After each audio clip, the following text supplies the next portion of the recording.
So that's why I married into Mercado, out of the reservation. And that was bad too, I guess they said.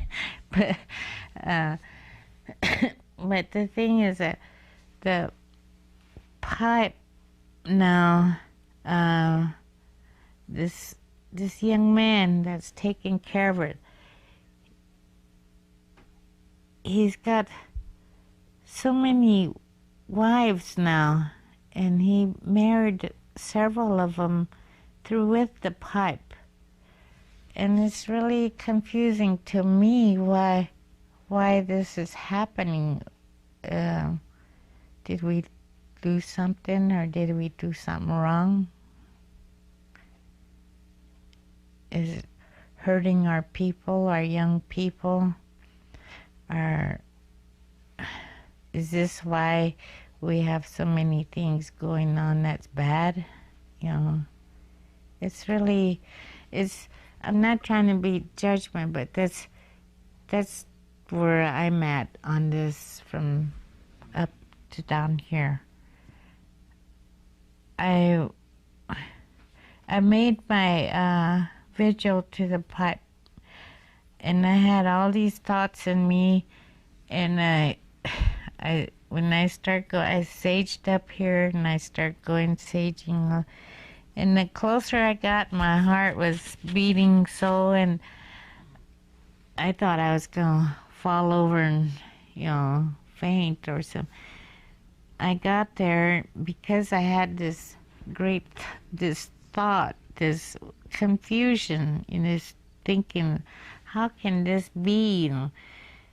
But when I got there, I started making my 4 directions, and praying and singing the songs that I know. Came back to the door, and that feeling of peace, my heart quit beating. It just, complete different feeling came over me. But I still came back feeling this, why is this happening? Because when I was growing up, they always tell us, when you marry by pipe, that's forever, just with this one person. And here nowadays, this another young man that we all know, he married several of them with the pipes, and that's, I can't understand that. And I wish my grandparents were alive to explain that to me, or why is this happening?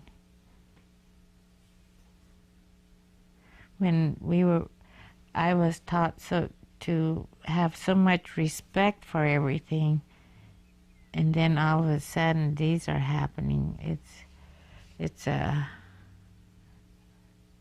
thing that I don't know.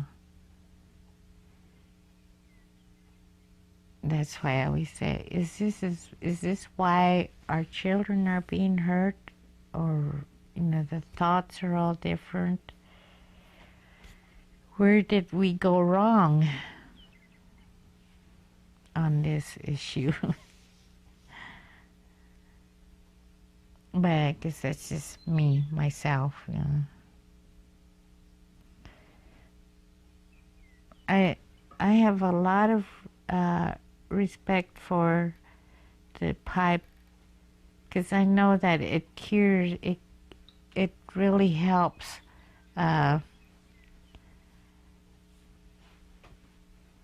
And I believe in it so very much, from the things that my grandparents and my mother and father told me. My mother was a sun dancer, and then I'm one in my family. My whole family, I'm the only one with the pipe, because my grandparents already, when they gave me that name and all that, that's what they said I was going to be with. And to this day, I'm the only one with pipe in my clan or my relatives, my dad, mom's immediate family.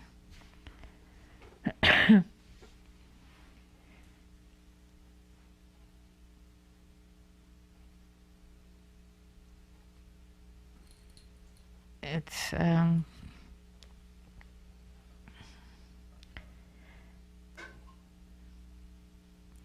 but that's the fight that I have in myself, is this what I'm seeing, what's happening, the story that I was told from there down to here. It's a different thing again.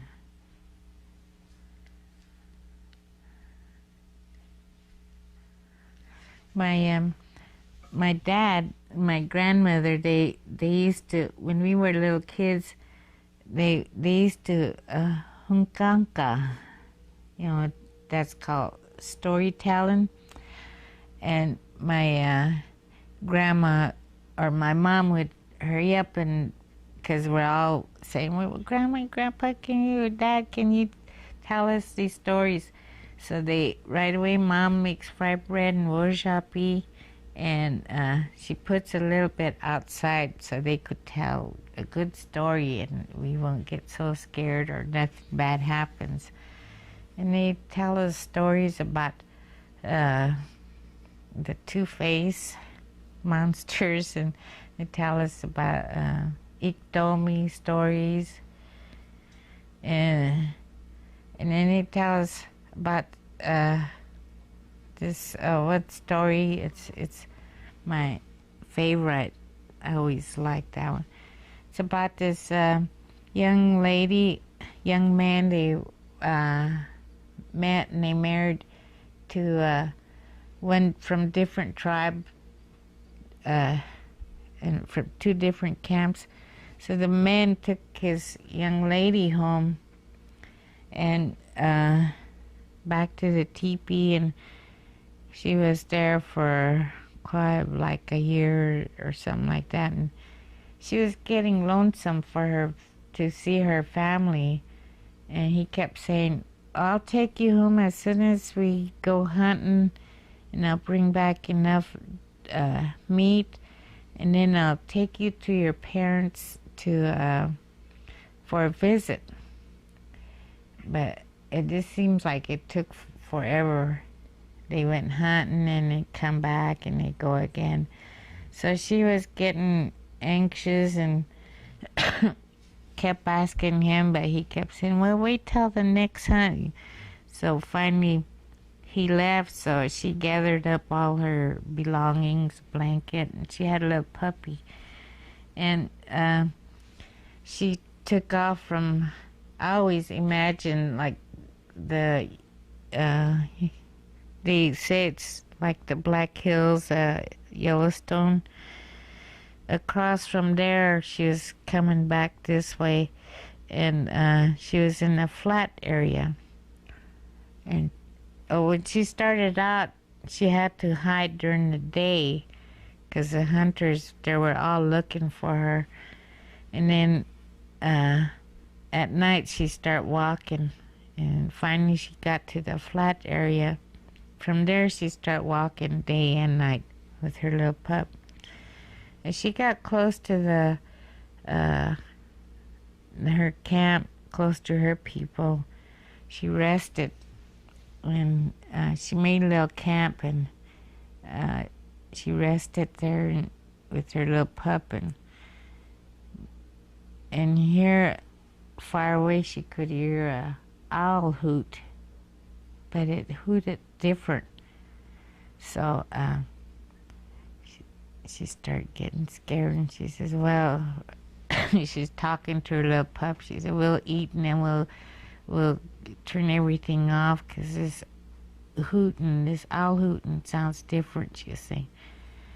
So here she laid down. She had her knife, and she laid down and heard this owl hooting start coming towards her, and then they start going all around her. All around her. And at the same time, she heard a little baby cry, a little child crying. And then at the same time, she heard a voice saying, don't cry, don't cry, And the other one is saying, telling it to shut up, shut up. And then she could hear that switch going. So it got closer, and towards daybreak, she looked, and here it was a two-face, a monster, like Bigfoot, they probably, but it had two faces, one in front and one in the back. One in the back was saying, don't cry, and the one in front was getting mad and switching a little boy. So it started making that circle back again, and then she watched, and they went towards the hills. So she left her camp, and she started running towards her camp.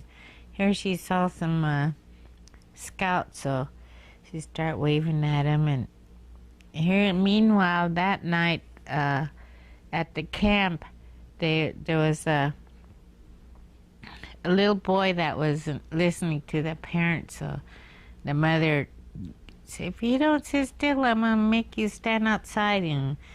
But the little boy kept it up, so she grabbed him, she put him out the door, and she said, "Here, Gigi, get him." But she didn't know he was standing there all that time, that two-headed monster. So she thought he got quiet. He got quiet, so she thought he got scared and he'll be in. And meanwhile, the two-headed monster took him, and that's what this woman saw. And so when she went out to get the little boy, he was gone. So the whole camp was out looking for the little boy. And so then this young lady told the scouts, and that's what they told her. So they went back to the camp, and they had a meeting, and they told her, "You go back to that camp and do what you did like last night, make a fire with your dog. So we'll all be around, but you can't see us. We'll be hiding you. Don't be afraid. We'll be there to watch you." So she went back to the camp, and here that hooting started again. And as it got dark, it started coming again, start making this circle, and it got closer and closer. And meanwhile, the scouts all got together, and they got leather ropes, and they got him. They trapped him, and they got him down, and they broke his legs up, and they took the little boy back. He was whipping him with that rosebud bushes with thorns on. And so those kind of stories, when they tell us kids, we listen, They always tell us, "If you don't be quiet, we're going to let Gigi get you." And right away we're all sit down and behave ourselves, because we don't want that to happen to us, And nowadays it's so different on TV. You see all these stories, and the kids don't get scared anymore. They don't care, But us kids, when we were little, that's what made us behave. We didn't, And so those are kind of stories that I heard when I was a little girl, to where I behaved myself. I didn't want to disobey my parents, because the two-headed monster might get me. Or they call him Pasutranka, big nose. Big nose might get you. And those things like that. Nowadays, you tell the kids, they don't care. They just running. Like nowadays, I believe in my always still, I tell my little boy, adopted boy, and my grandson, you come in before 9 because Wakanshi just out there walking around, he's getting into our young people there. And he said, what do you mean? I said, well, he's getting to them because they're smoking weed and they're drinking and they're doing all this stuff, Wait, we gotta put another disc. Oh, one just ran out. Make wajapi and fry bread, and they put it outside so that, that was what they believed in.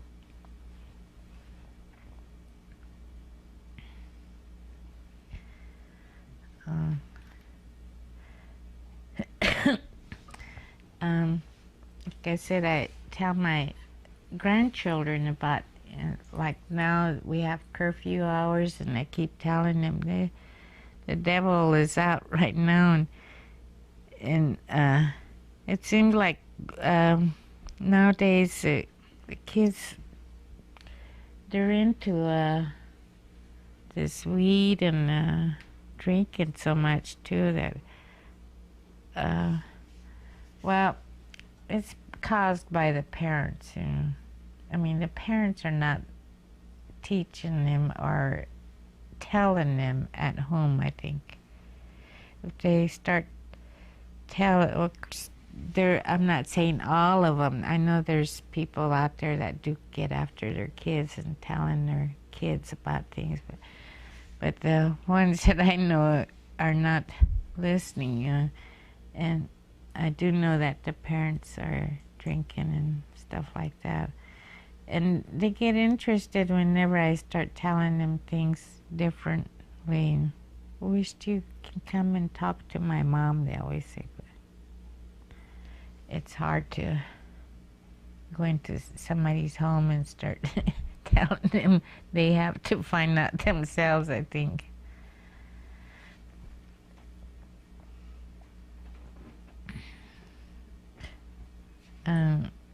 There's another story that used to really get me scared too. Was the first one was Itenupa, and then the next one was Iktomin Iya, and my dad likes to add more to it, but when my grandparents tell it, it's a little bit different.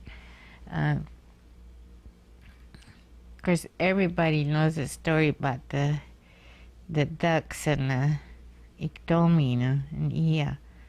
But to me, it always used to, I get scared of Iya, This one day, this Iktomi was walking along the lake, and he saw all these ducks out there. They're all swimming and having a good time. And he was hungry, so he says, I want to get some ducks, roasted ducks tonight, but I guess I'll have to do something. So he got a blanket and put it on his back, and then he's going down along the shore and pick up a stick, and he'd look at it and then throw it. That's no good. And then he'd pick on it. Oh, this is good. And put it on his back. And he was going along, and here the ducks all seen him, so they turned around and said, what are you doing? And he says, well, I'm gathering up songs. See, these sticks, they have songs, so I'm putting them in my blanket because I'm going to sing them tonight.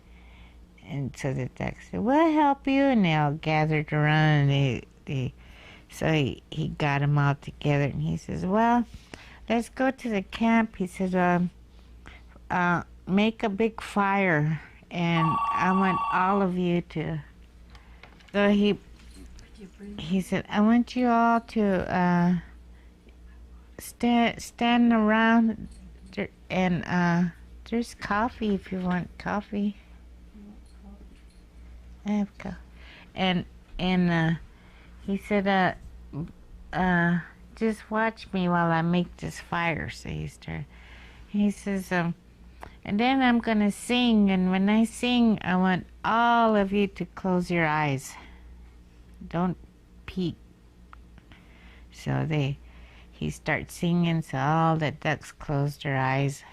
And he got a big old bag, and he was singing, and he'd go down the line and hit one on the head and throw him in the bag, and he was going along like that. The one duck on the end, he heard all this singing. Pretty soon there was less people there, so he opened his eyes, and here Iktomi was knocking them all out and putting them in the bag. So he started hollering, "Run! He's getting all of you!" So they all flew off, and so then he had this big bag of ducks. So he built his fire. He started roasting them, and here there was 2 trees on the hill. They were fighting, the trees. They were squeaking, and the limbs were tangling up into each other like that. So he hollered at the trees. He said, "You two quit fighting." He said, "Stop this fighting." But the trees didn't hear him. They was still going "ee," and just tangling up. So he said, "I'm gonna go stop you." He ran up there, and he parted the 2 trees together, and the wind was blowing, and here somehow it crossed and got him caught in the middle, and the wind stopped. So he couldn't get off from the tree. He was stuck up there. So he looked, and here comes Ia along the bank. Big Ia coming down. So he told me up on the tree. He said, "Ia, don't come over here." He said, "You stay over there." He said, "I don't want you coming over here. I got some roasted ducks." So right away, Ia starts smelling them. And so then Ia went over, and Iktomi was hollering, let me go, I gotta save my meat, But the trees just stuck fast, so Ia went over and he ate up all the ducks, and then he went down the road. By then the wind started up, and Iktomi fell down. So he went over, and here it's just not even bones, everything was gone. So he followed the Ia, and Ia was going down. He went up over a hill, 2 hills, and so Iktomi was following. He got over there, and here Ia was laying down asleep. He just had all that food, so he was sleeping. And here Iktomi went over, and he said, "Oh, I'm gonna get him back. I'm gonna kill him, and I'm gonna eat him. He's got all them ducks in there." So he went over, and he started chopping his head, and here he heard, this is where my father changed the story, for us. He says, he heard all this singing and drumming somewhere. So Iktomi says, "Where are they having this powwow? It sounds like a powwow somewhere." And he went over, and he said, "Well, I'm going to get this Ia, because he ate everything up," and he cut his stomach open. And here he said, my dad says, "And here comes the dancers, all the ducks dancing out of their fancy dancers and traditional dancers. They're all coming out, and here comes the Cheyennes, and here comes the Oglalas and the Santis. They were all coming out of there." So he kind of changed it there, but it was, and that is a lesson, that I learned is, to listen to your parents, or because what they tell you is the truth. If you don't listen, Yeah, he told me what gets you. And I tell my grandchildren that too. They like all the stories that I tell them.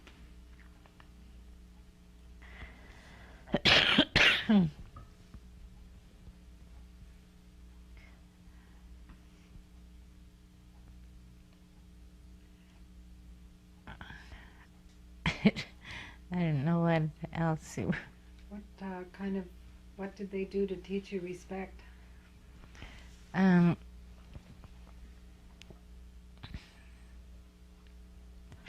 Well, as I was growing up, like I said, they didn't teach us not to answer back to our parents or grandparents, whatever they tell us. Whatever they tell us to do, we do. Or when they come to the house, and we offer them water, anything we have, and when they visit, as kids were to get away from there, because they said the kids have big ears and big noses, and they like to repeat things, so they don't want us kids near them, when they're visiting, talking, because us children might repeat it to somebody that shouldn't know about it, or be talking about it. So we got away, because I didn't want to have a big nose and big ears. I just get away and do as I was told. Nowadays, when you try to tell the children, some of them got bad answers, that they just sit right there, and then they do repeat things, or they do tell different stories. They add on to it, or things like that. And my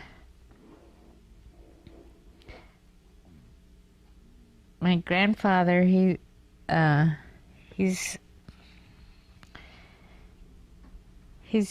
tells us kids, just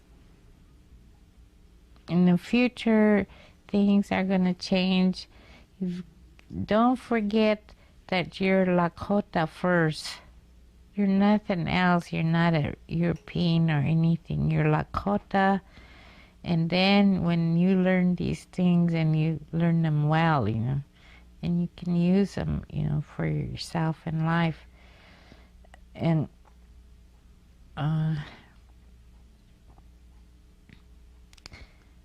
like on this respect for the elderlies too, nowadays the kids don't even have any type of respect when they get after them.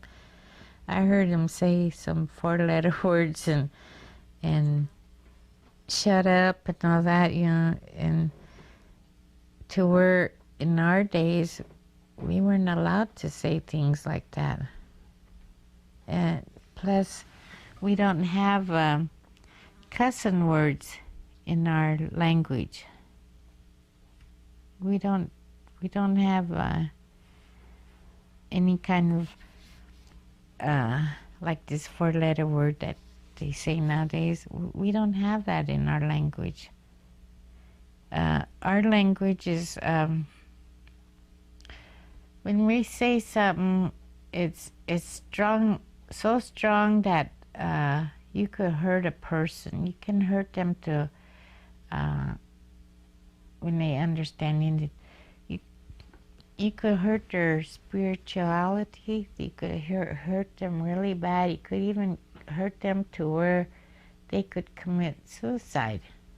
That's what they always tell us in our Lakota language. You don't just say, bad things to them, because you could hurt them in that way. And nowadays, in this English speaking and kids, boy, they can really say people say a lot of bad things, They don't realize it, that in our Lakota way, we don't have that. But we can say things, that can hurt a person really bad if you speak Dakota,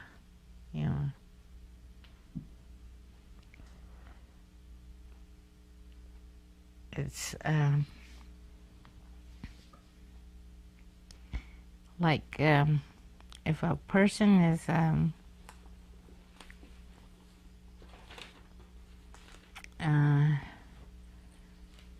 well, like if a woman gets jealous of her husband and another woman is there, she could say real bad things in Indian, and she could really hurt that woman without even beating on her. She could just say some words, and that woman will get it, and she could hurt her in that way. To where nowadays they go and they fight, they hurt each other by fighting. But as far when I was growing up, that's what I learned. We have some strong words.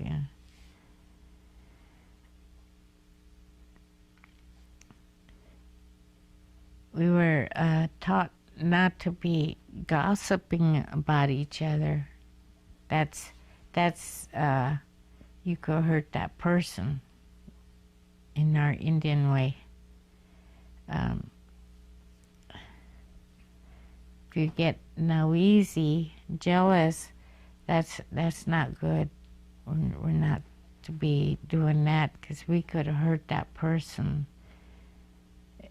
If we gossip about somebody, we could really hurt that person to even kill themselves, or we could hurt them, their spirit really bad. That's what we were taught not to do. Don't pick those things up, don't use them.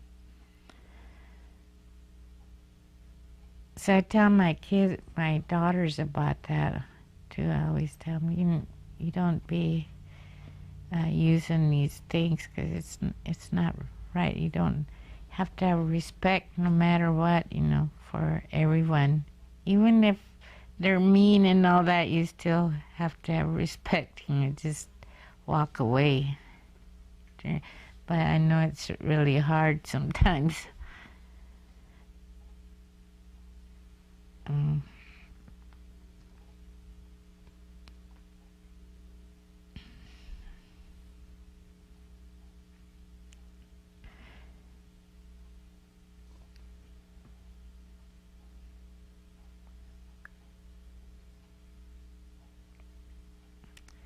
My grandmother, she was saying,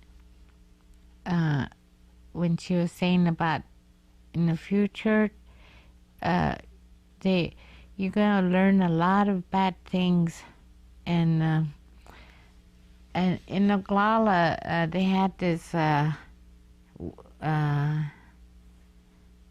forgot her name, but every year they have this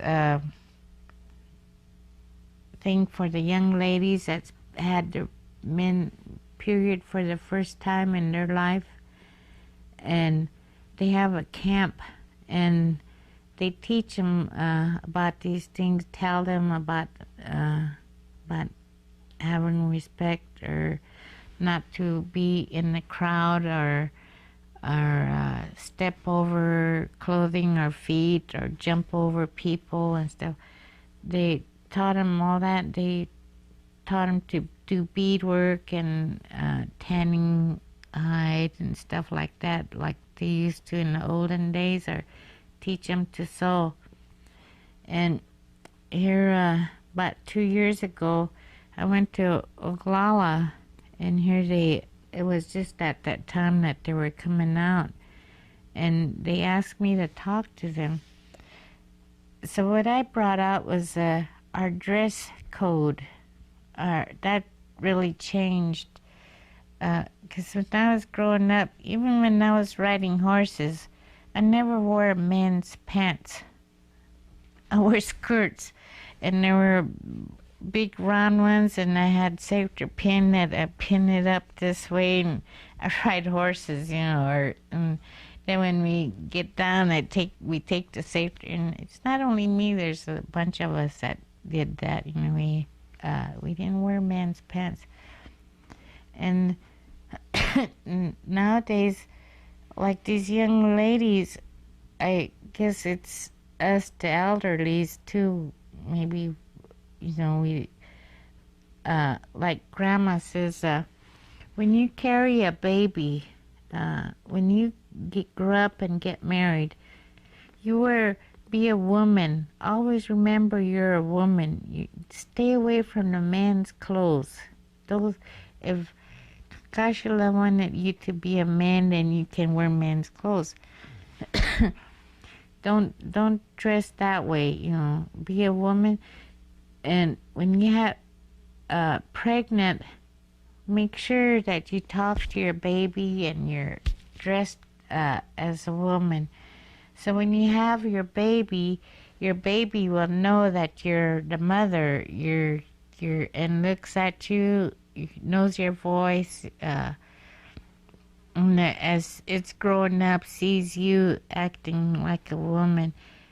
It won't be confusing to that baby, because if you don't do this, she says, we're going to have a lot of wink days, if you don't listen. You tell your kids that, your children that. So I always tell that to my daughters, and some of them don't believe it and some do, and I don't know, I think we've had this we grew up that way, to where, if you see pictures of elderlies long time ago, you don't see them wearing cutoffs or pants, the ladies. You don't see that. They're all women, But now, coming down to this generation, everything has changed to where we don't have we lost our something there, because the young ladies, as soon as the babies are born, they're into pants or shorts and into tennis shoes, and so when that child grows up, they don't know if they're a girl or a guy. But those are kind of things that my grandmother used to tell me when I was little, and I didn't, I did my thing, but then, I see everybody else changing, and they always say, "Leha wichocha kithogia umpi," means that they grew up and they're doing different things from what we were taught not to do, or and so that's what I talk to them about our style, our how we sit, how we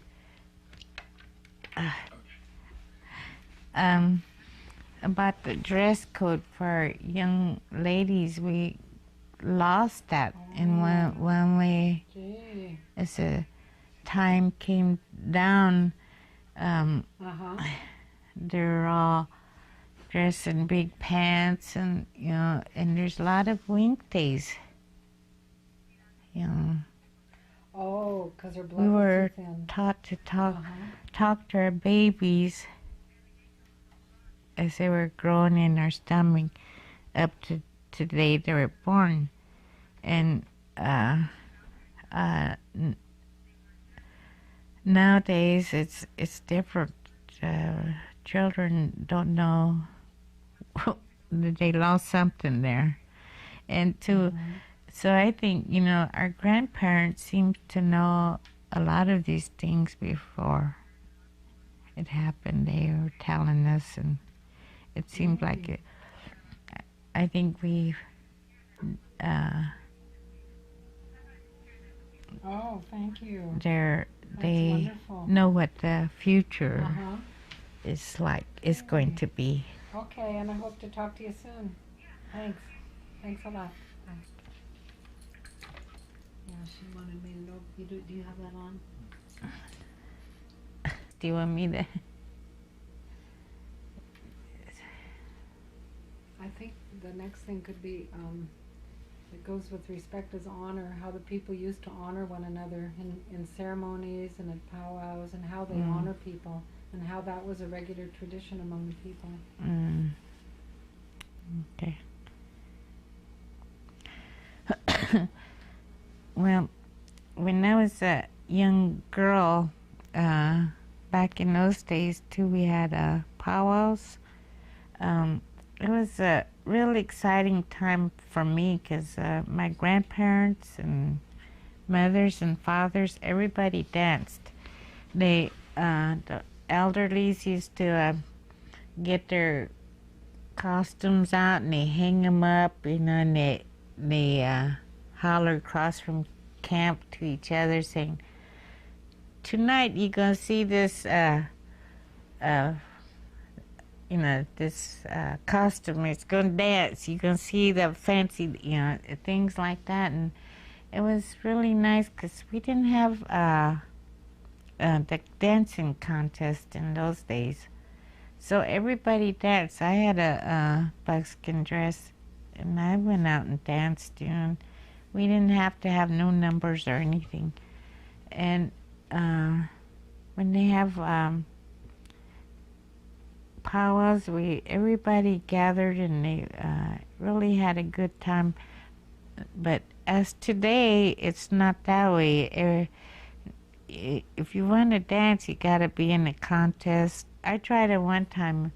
They had to have a number on me, and I didn't want to compete or anything, so I just quit right there. I quit going to powwows. Then they have like this, during the powwows they have giveaways, or they have honoring each other. And back in those days, if there was like when family has a bad, like somebody died or somebody got sick, then they would call that family and they would have a giveaway, honor that person, give them, whatever they can to help that family out. And then the rest of the stuff, that they have giveaways, they give it to everybody. They don't have name tags on like they do nowadays.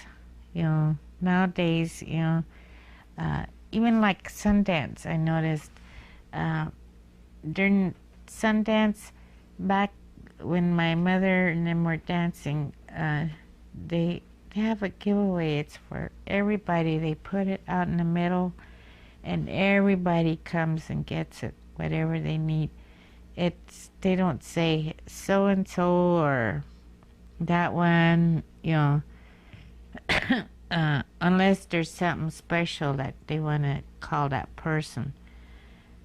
And they don't say for the sun dancers only, this is from our family to every family, everybody, and so those were good days back then. But nowadays I noticed that they like during, like I say, Sundance, they call up fireman so and so, they call them, and then they give them all these star quilts. And there's old people that's sitting out there, some people, they, instead of doing that, it seems like they could give it to these people that came far away and to pray to old people. But instead they call these people up, and then they give them, the star quilt. And then another person said, then same thing over and over, and something there we lost again, because back in the old days,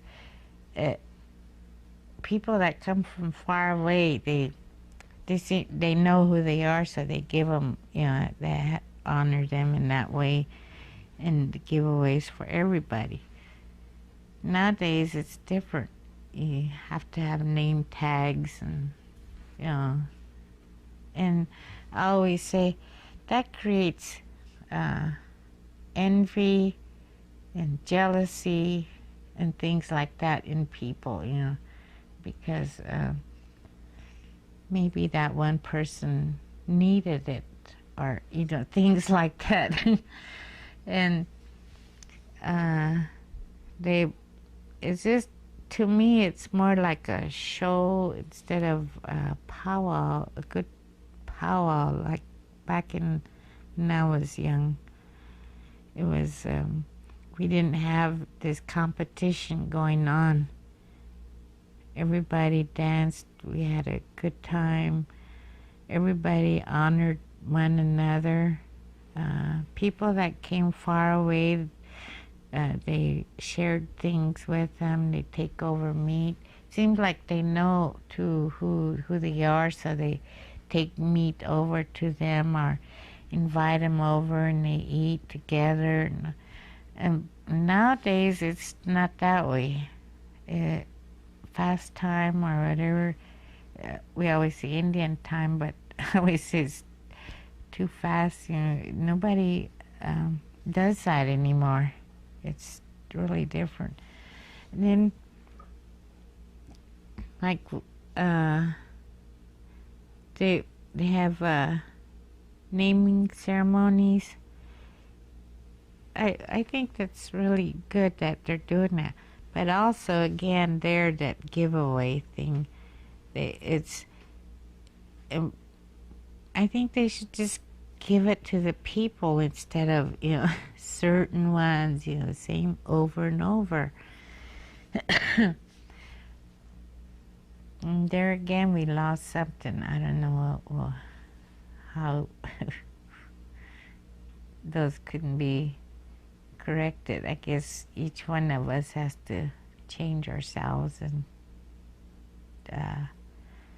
because there's one time at this Sundance in Wounded Knee, a young man wanted to. I was helping my brother-in-law, Zach Burchell. He runs they have one on right now. He wanted me to go help him and be a head woman dancer for him that year. So I went down there and helped him. And during the break, and meanwhile, the cooks would somehow they picked me out and they came over to me and asked me, "Can you come and talk to this lady? Because she's,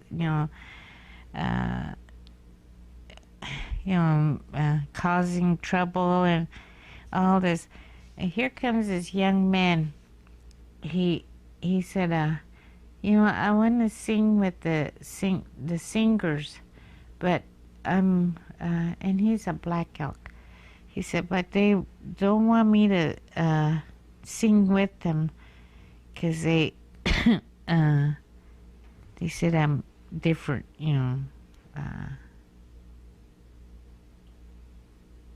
he looks like a Washitu, I guess." He said, "Can you help me?" He said, "Can you come over and talk?" And then he sat down. He says, "Whenever they have a giveaway, I always dream that I'm going to get some feathers because I want to stand on the hill, but I am dreaming that I'm going to be getting feathers from a giveaway." So that's why I always, so I went over and talked to my brother-in-law and told him, I said, "This young man wants to sing, and he wants to sing for the Sundance, and he has a dream that he wants to do that." And then they said, then he also dreamt he was getting feathers. Well, it did happen for him. They gave him feathers. He got feathers, And so, there's a lot of things like that that they do is different. But you don't know, like, over here at Cecilia's, they were having a ceremony. And this lady came over and she says, Celia, she said, I'll invite you, but I don't know if they would like that, or I don't know if I should invite you. So I said, I understand, but you shouldn't ever say that to anybody, because that person you tell that to might have a dream that wants to be at that ceremony to hear something or say something. So you should never say that to someone, please come to the ceremony is what you should say, not say, don't, I don't know if I should ask you, because that is the truth. People really want, sometimes they come to the Sundance or powwow and something there, but like I said, they don't do those things anymore. It's different.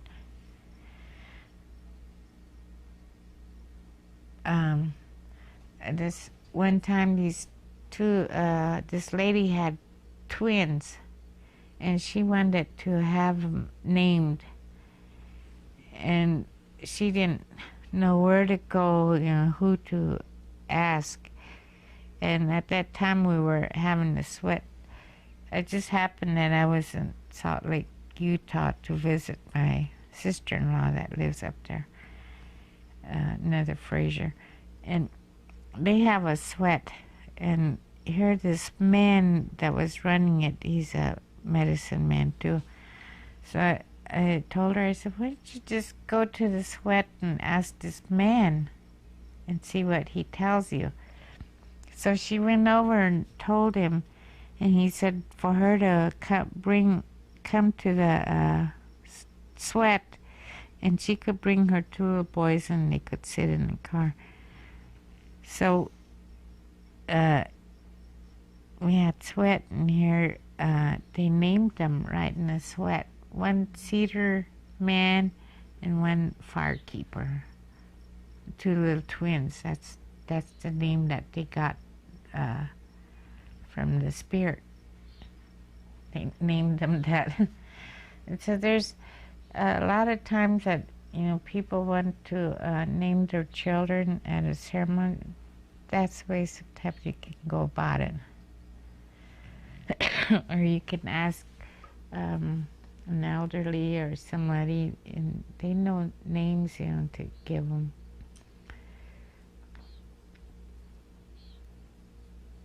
Do you want to tell the people the importance of that naming ceremony and what it does for that person? Well, for that person that received that name, it's for life. It goes with you in life, and it's really important that they have that name for themselves, and it helps them when they start having a, feeling bad or something. Then to that name that they receive is a spiritual name. Then they pray to that, and it helps them, makes them feel better, and sometimes it even tells them things, So it's important to have Indian names.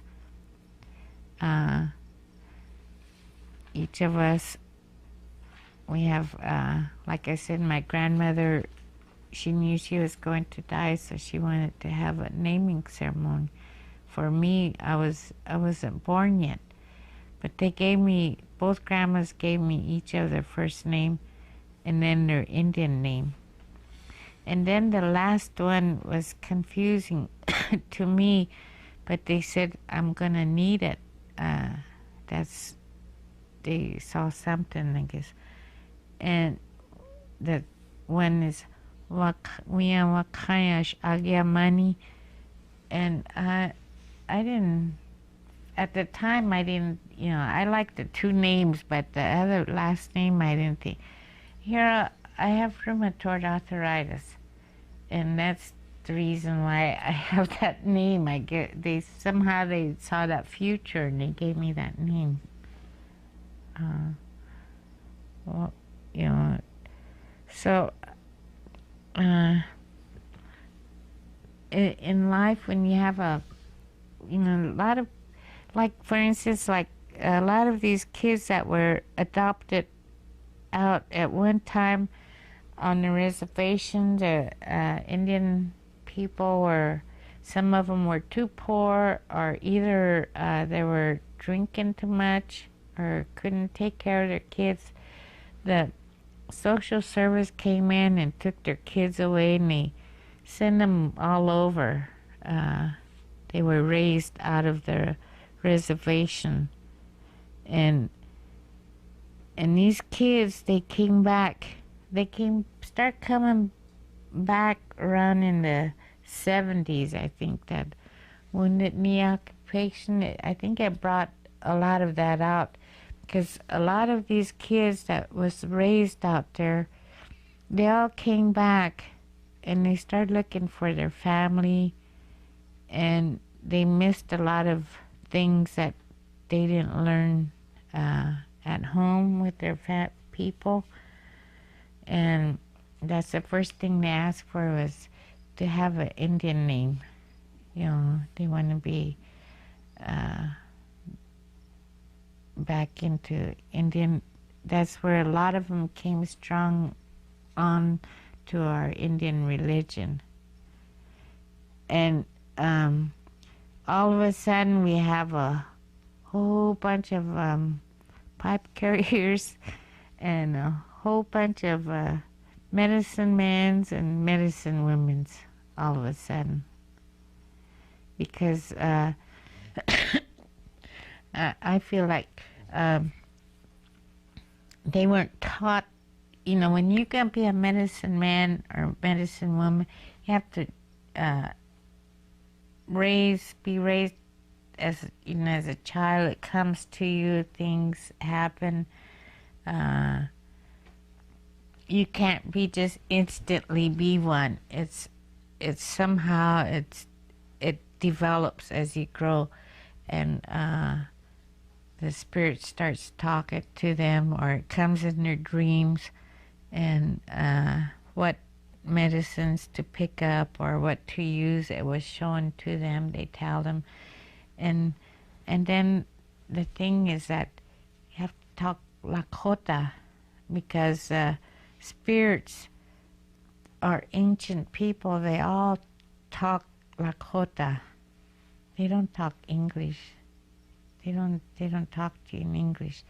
It's in Lakota, and you have to know a lot of words that we don't use nowadays. They use them, the spirits, and so you have to know what those mean, And so all of a sudden, all this rush of young people wanting Indian names, and all of a sudden there's a lot of them, like medicine man, medicine woman, and a lot of pipe carriers, and a lot of sun dancers. When you come to Sundance, it's because you have either a dream or somebody that's sick in your family, or there's some kind of sickness, or and so you dedicate yourself to Tankashila for the 4 days, and you do this, and you're praying for life and health, not to be a medicine man or medicine woman.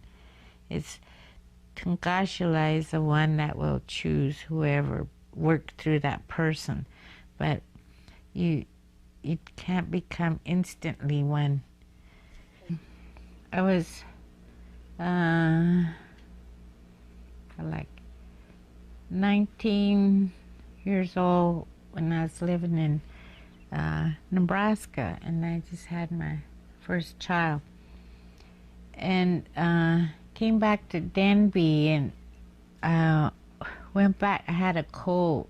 I went back, and here pretty soon my half my body went numb, and I couldn't get up. It's a good thing I nursed my baby, because I had her on the bed on this side, and the father went to work, so I was home by myself. I had the baby on one side, and I couldn't get up. I couldn't, just waist down, I couldn't hardly move, or I couldn't even feel my toes moving. So I laid like that all day. I couldn't drink water. I couldn't do anything. I made sure I nursed the baby. That's all I could do. I couldn't get up for him. So I prayed and prayed, and I prayed Catholic, Episcopal, everything prayer I could think of. And then I started praying Indian. And here my husband came back, and he found me that way, so he called a hospital. They rushed me to the hospital, and they said I had polio, because in those days they were having polio. Polio was out or some. Asked me where I drank, where I was, and all this stuff, and they put me in the polio ward, and nobody couldn't come. I was in the contaminated room. So I prayed and prayed, and then the father came, and the other preacher came, and then that they did a spinal on me and all kinds of stuff, and the doctor says, well, if we can't do anything for her now, he said, we're gonna have to put her in those iron lungs, because he said I was having time breathing too. So I started praying. Oh, I cried because I wanted to go home. I said, I'm gonna walk out of here. I want to go home. I cried all night. I think I dozed off for a while.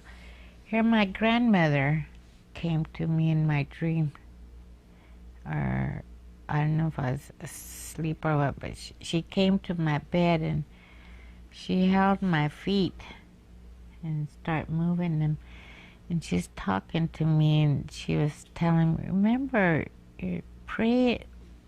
She said, you're praying Washichu all kinds of ways.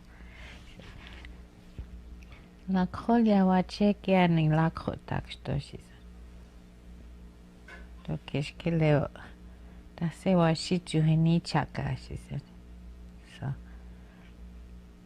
So I started praying in Indian, and I thought about, prayed to the Sundance, and I prayed, and I just couldn't sleep. I kept praying for Tunkashila and Uchi, Mother Earth, and all the spirits, and I kept praying. Here towards morning, my toes start moving, start swinging my legs. I don't know why, but that's what happened. So I was all excited, and so I said, when I get out, I'm gonna fulfill this prayer. I'm gonna in time. I'm gonna do this Sundance. So the doctor came, and I was all excited. I said, I'm fine now. I can walk home, And he said, no, you're not. He said, we got to do some more tests. I said, no, I'm going home today. I gave him such a hard time that they released me against the doctor's advice. I walked out of the hospital. And I got home, and then I fell down. I was sorry. I couldn't breathe. But I kept praying, praying. I said, I'm going to Sundance. I'm going to get this done, And then I told my family about it. Well, it went pretty soon.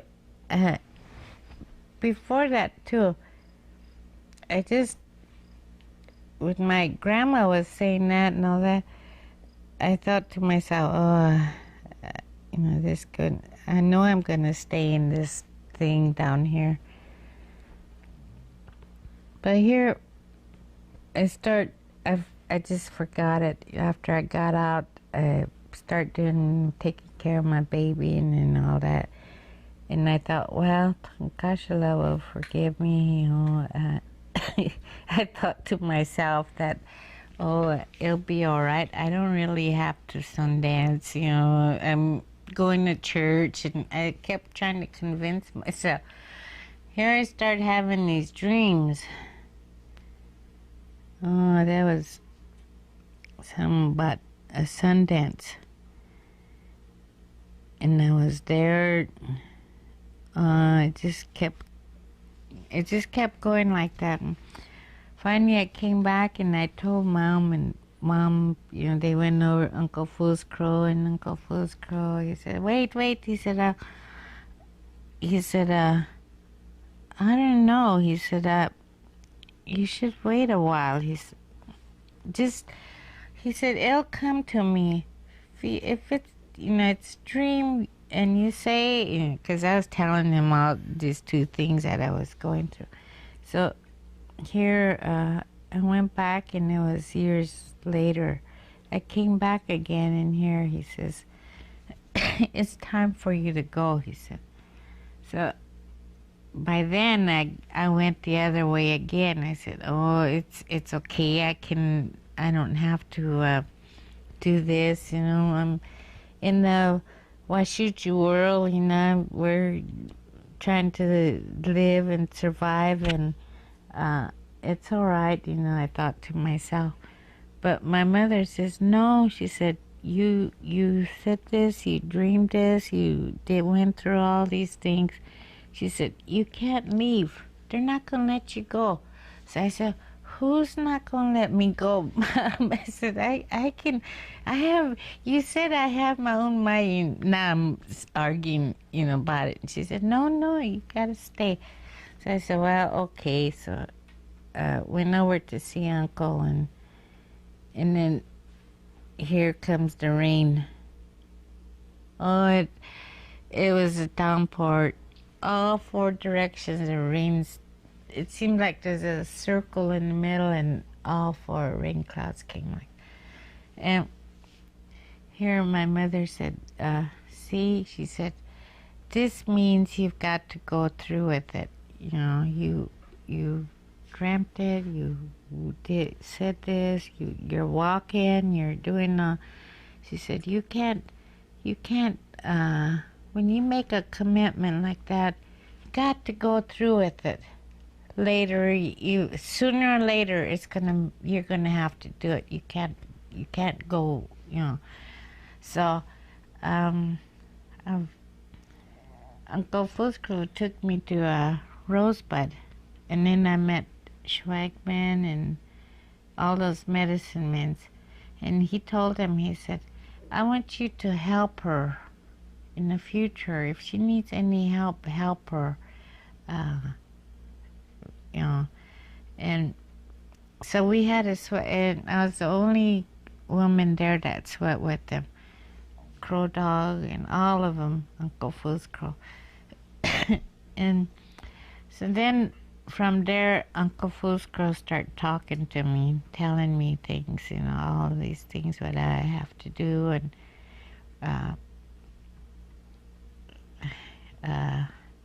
stay away from things, and all these that I have to prepare myself mentally, go have sweats before, and go to Sundance, to Hambalecha, and all these things. So I went through all of that under his guidance. I went through all of it, and did everything that he told me. And my parents told me. And so you really can't, when you make a complete commitment like that, you can't get away with it. If you're a Lakota person, you gotta go through with it. You don't. You can postpone it. Maybe, like these sun dancers. The women's. They always pick on women's. They always say, women's are not supposed to sun dance. It's only for men. Women's cannot do this, and they pick on them. But the thing is, the women's are the backbone of the nation. They are strong women's spiritually and everything. They're especially if they're Lakota speaking Indian women's. They're lila waka. They're really sacred. The full-blood Indian women's. If they can pray Lakota, they're really sacred. You know, you can't just say, oh, she's just doing it for nothing or anything. That person is doing it because they made a commitment. They something happened in life, sickness, things, and so that's why they do it. You know, you can't just run in there. I'm gonna Sundance and do it, and I'm a Sundancer. It doesn't happen that way. But a lot of young people are doing it, and they shouldn't be doing that because when you dance, it's for the people. That you dance for the Lakota people, the whole nation. You're dancing for them. You're dancing for a sickness. You're dancing for health and in life. You're dancing for that. So you just don't run in there and, you know, like I said, just do it. It's got to be for something that's really real, that's happening. And like nowadays, you can't just have you have to have a pipe to Sundance. You have to have a pipe. You gotta know why you have to. When you get a pipe, it's a sacred thing. It's not a toy. It's not anything to play with. You pray with it, you know, for life and health. You know. Wichoni and Zania, Tukatakemani, you know, our people, our children, our grandchildren, our future people, you know, could pray for them so that they'll go strong forward in life, you know. And so those are the things, that reason why I know I Sundance and I stay in there. When I was a little girl too, I was about like 7 years old. I seen my grandfathers getting ready, and my grandma and them were making food, you know, and they left. This is in Wolf Creek, and our grandfathers all left somewhere, and they told us kids not to go that way. But back in those days, I rode horses a lot, small as I was, so a bunch of us went on horseback up in the hills, and we jumped down on the ground because we heard this drumming. So we crawled up the hill and we peeked over, and here our grandfathers were sun dancing. And I laid there and watched them. They sun danced, and then when they pierced, they never ran. They never run as fast as they can, you know.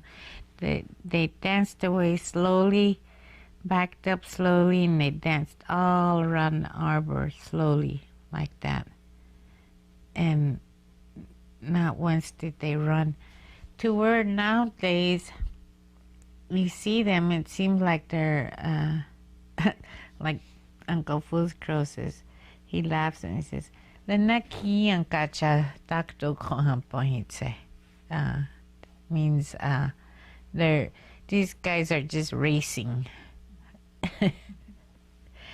But the thing of it is that when you dance slowly like that with all that pain, and you're carrying all your people and the sickness that you're praying for, and you dance slowly like that, you really care. It's really strong.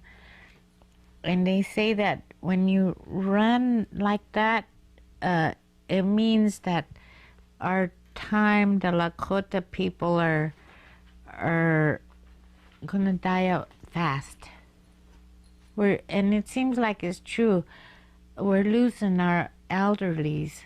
A lot of them are gone fast. When they used to, a long time ago, they lived a long time, but nowadays our Lakotas are really ikai, so they die now faster through our religion. Because this is our Lakota religion. It's not brought from European or anywhere. We've had this before, and it's always been here sacred with us, all of us. I really got sad not too long ago, about 2 years ago or something like that.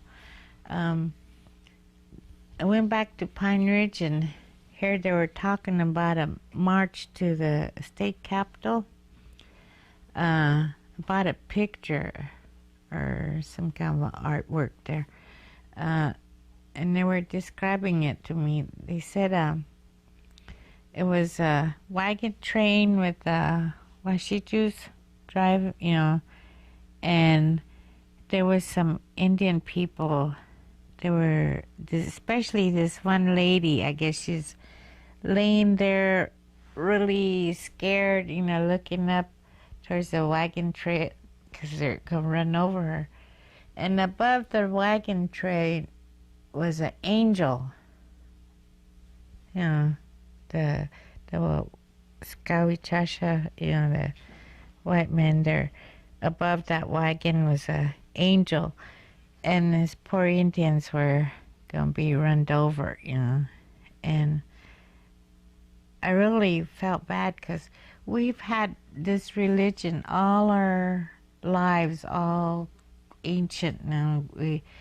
And they come and they made us stop practicing, quit talking about it, and now all of a sudden we have the freedom to talk about it and all that.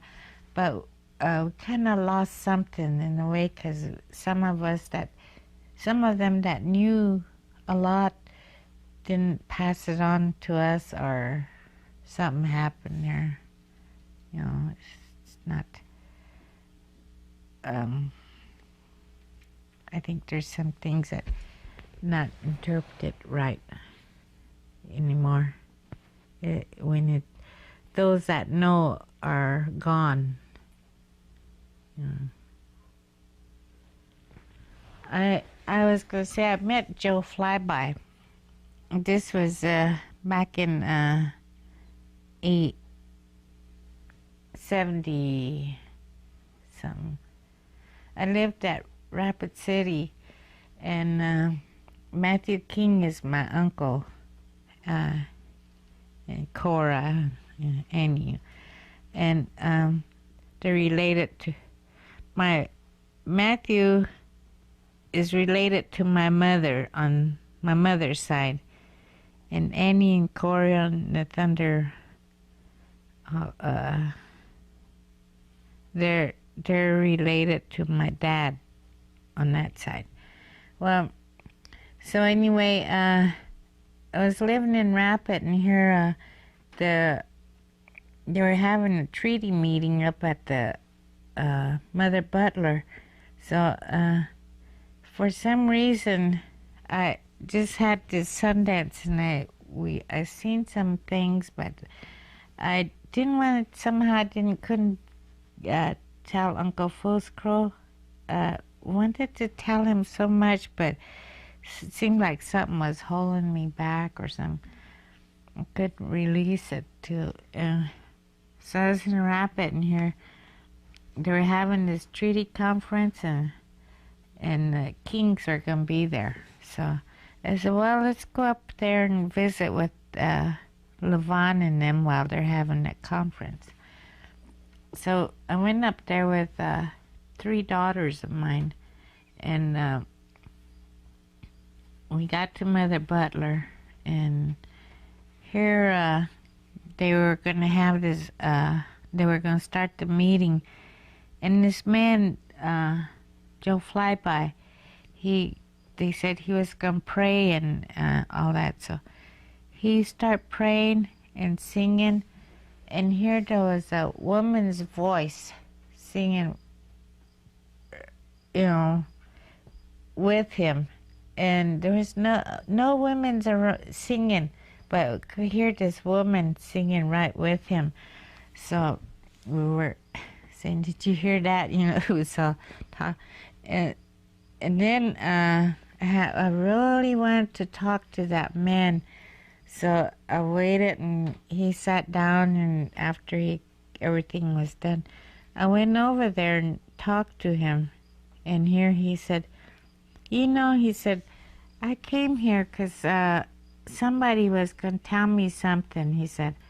And he said, when you were coming, he said, my ear in my pocket, he said, it start, making noises and everything. He said, so I told him what I saw and what I experienced. And then he talked to me and he said, he said, your hair's going to turn gray early. It's going to look like a wapaha, he said. And he said, there's gonna be a lot of wonawisi and wokipa shot at you, he said. But he said, you protect yourself, and then he told me what to do. He said, and then he started telling me how many kids I have. I didn't tell him yet how many kids I had, but he told me, so I was really surprised about that. He knew, And he said that I was going to, be in the hochaka all the time. Hochaka, And he said, there's a woman, and it's for everybody, he said, on the reservation. He said, this woman is really after people, and she's wearing a green dress, he said. And she's really trying to get through people to ruin them. So he said, you stay away from her. So I said, who is that woman? What's her name? Where'd she come from? All this stuff. And he says, that woman is alcohol. She's wearing a green dress. She's after everybody. He said, it's going to touch you in your life. He said, your family. It's going to, and it's true. All these things that he told me was true. He said,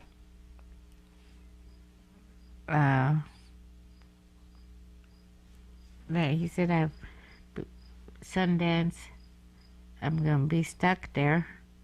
And here I am stuck here too. Well, I live here. I can't say I'm stuck. I live here now. And so he's been out to help us. Time often he'd come out and help us at our Sundance. But that's how I met Joe Flyby. And he's a real good medicine man too. He's a spiritual man. He knows a lot of things, you know, and what he said was true. Do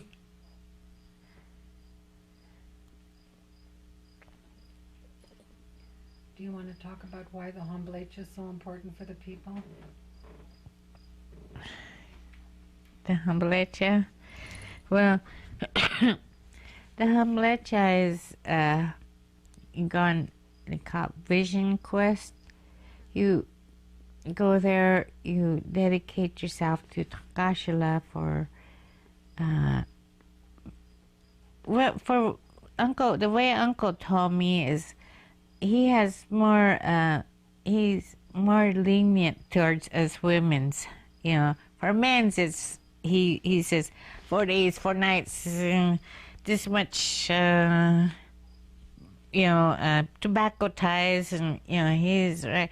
But for the women's, he's more lenient towards us. He says, well, you can do 1 night, or if you want to do the 4 nights, got to be really strong, but you should just do 1 night, you know. And then it's like even for the sun dancing, he says, this one here, he says, these people, they all want to go back into traditional way, the Sundance, the real strong Lakota way. He said, well, yeah, he said, we're weak now. We got weak by the food, the things that changed in our lives since when they, put us on a reservation. We started eating these certain foods. We didn't eat what we used to, and in our ways and thoughts we got Christianized, and we got all our different English speaking. And he said, well, yeah, he said, we're not strong. He said, so the thing to do is just go through with it, but don't expect to be, go out there and do it, because you'll get yourself sick. Some people will get sick. He said, no matter what kind of they pray, if they're going to get sick, they're going to get sick. So you have to be careful, especially the women's, And so like during Sundance, he tells the women's, he says they can drink broth, soup, to help them, gain a little strength. He said, we're not built like long time ago. And the men's is different. He tells them different, because I heard him say that too. He said, you don't drink, you don't eat, really strong with the men's, but the women's he's more, tells them, because he says it's enough that we bear children and do these things, cook for our family, take care of them, and then we're do Sundance. And then Hamblecha, he tells us, Hamblecha, just some of us can go in the sweat and do Hamblecha, but some women, they're strong, so they go in for 4 days and 4 nights without eating and all that. But some of them are sick and they're diabetic and all that, so they have to be careful nowadays. It's not like what it used to be long time ago. Nowadays it's different. Our food and everything has changed us. We're not as strong as we used to be. Like the other night, they said a man down this way, he Hamblechied and he died because he was diabetic and he didn't have to take his medicines. And that's what Uncle Footscrow said too. He said, if you're taking medicine, he said it's okay to take your medicine along with you, because Stop. that's what he Shane, said. what was the time?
Hey,